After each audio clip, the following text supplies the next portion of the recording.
दारूसाठी पैशांचा हट्ट, सोन्याची पोत मागितली, धानोरा दे येथे पत्नीची लोखंडी रॉडने ठेचून हत्या।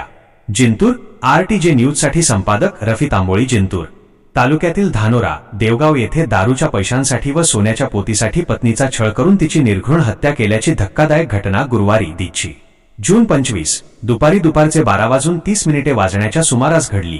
मीरा गजानन कुटे वय 35 असे मृत महिलेचे नाव आहे। या घटनेने परिसरात एकच खळबळ उडाली असून बोरी पोलिसांनी आरोपी पती गजानन कुटे याला अवघ्या काही तासांत बेड्या ठोकल्या आहेत। नेमकी घटना काय?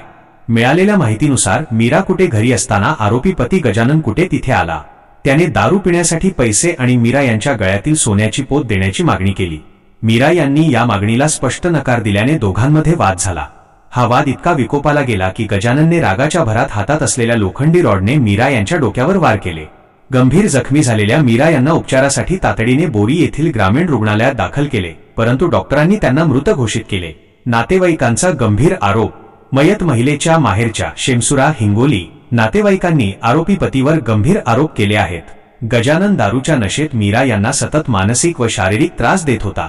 दारूसाठी पैसे मागावे, घरगुती कारणावरून मारहाण करावी आणि सोन्याची पोत विकण्यासाठी दबाव टाकावा असा छळ तो सातत्याने करत होता, असे नातेवाईकांनी सांगितले। तणावाचे वातावरण, पोलीस बंदोबस्त तैनात। घटनेनंतर बोरी ग्रामीण रुग्णालयात नातेवाईकांनी मोठ्या संख्येने गर्दी केली होती। आरोपी पतीसोबतच त्याच्या घरातील इतर नातेवाईकांचीही सखोल चौकशी करून त्यांच्यावर कठोर कारवाई करण्याची मागणी नातेवाईकांनी लावून धरली। त्यामुळे रुग्णालय परिसरात काही काळ तणावाचे वातावरण निर्माण झाले होते।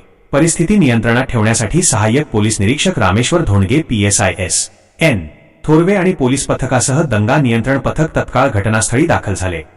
सध्या धानोरा दे परिसरात मोठा पोलीस बंदोबस्त तैनात करण्यात आला आहे। बोरी पोलीस ठाण्यात गुन्हा दाखल करण्यात आला असून पुढील तपास सुरू आहे। ताज्या आणि अधिकृत घडामोडींसाठी आरटीजे न्यूजला फॉलो करा आणि बातमी आवडल्यास नक्की शेअर करा।